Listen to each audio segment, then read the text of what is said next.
Confiance au gouvernement Wilmay, certains font semblant de ne pas comprendre.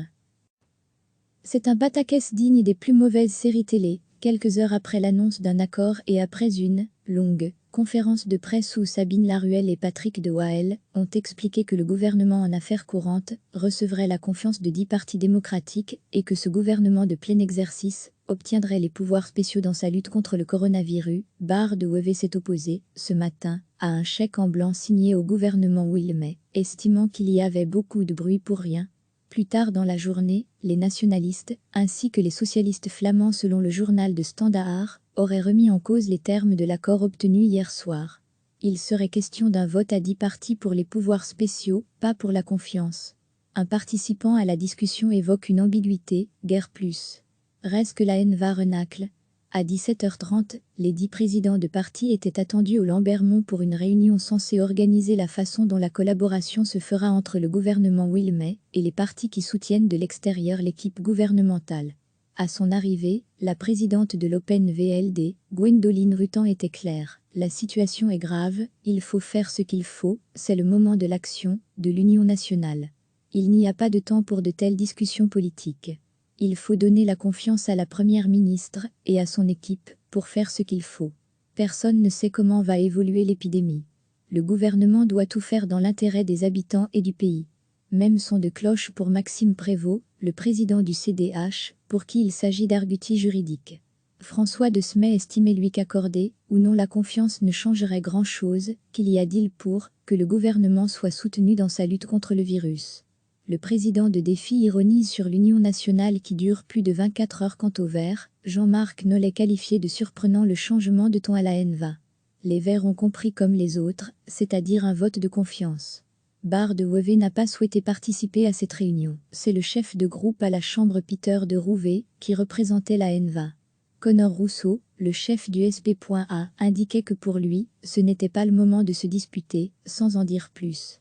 Paul Magnette, pour le PS, s'est borné à déclarer qu'il ne fallait pas créer des difficultés à ce stade, alors que le président du MR, Georges-Louis Bouchez, n'a pas pris de gants. Tout le monde a bien compris l'accord, mais certains font semblant de ne pas comprendre. Ne pas comprendre quoi? Que pour obtenir les pouvoirs spéciaux, il faut un gouvernement de plein exercice. À la ENVA et au SP.A, on estime qu'un tel vote n'est pas obligatoire. Nous écrivions, cette nuit, qu'il n'était écrit nulle part que les pouvoirs spéciaux allaient de pair avec un gouvernement de plein exercice. Certains veulent absolument éviter de donner l'occasion au gouvernement en affaires courantes d'être légalement en place malgré sa minorité à la Chambre. Recevez chaque matin l'essentiel de l'actualité.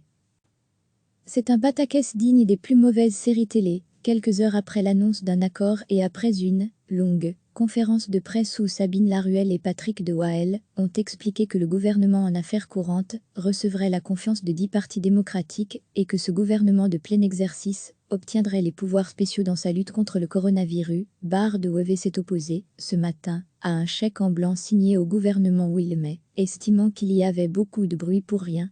Plus tard dans la journée, les nationalistes, ainsi que les socialistes flamands selon le journal de Standaard, auraient remis en cause les termes de l'accord obtenu hier soir.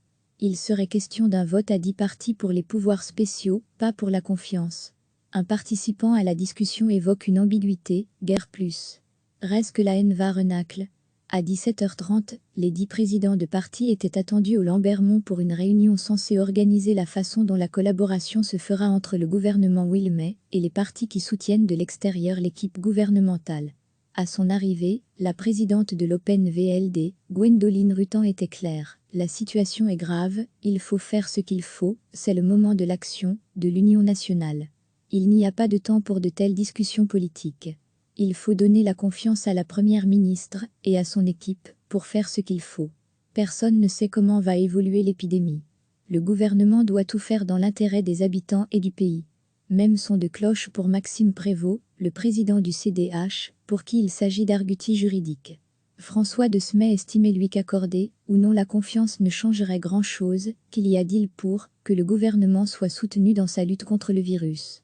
Le président de Défi ironise sur l'union nationale qui dure plus de 24 heures. Quant aux Verts, Jean-Marc Nollet qualifié de surprenant le changement de ton à la haine-va. Les Verts ont compris comme les autres, c'est-à-dire un vote de confiance. Bard de Wevey n'a pas souhaité participer à cette réunion. C'est le chef de groupe à la Chambre Peter de Rouvet, qui représentait la NVA. Conor Rousseau, le chef du SP.A, indiquait que pour lui, ce n'était pas le moment de se disputer, sans en dire plus. Paul Magnette, pour le PS, s'est borné à déclarer qu'il ne fallait pas créer des difficultés à ce stade, alors que le président du MR, Georges-Louis Bouchez, n'a pas pris de gants. Tout le monde a bien compris l'accord, mais certains font semblant de ne pas comprendre. Ne pas comprendre quoi? Que pour obtenir les pouvoirs spéciaux, il faut un gouvernement de plein exercice. À la NVA et au SP.A, on estime qu'un tel vote n'est pas obligatoire. Nous écrivions, cette nuit, qu'il n'était écrit nulle part que les pouvoirs spéciaux allaient de pair avec un gouvernement de plein exercice.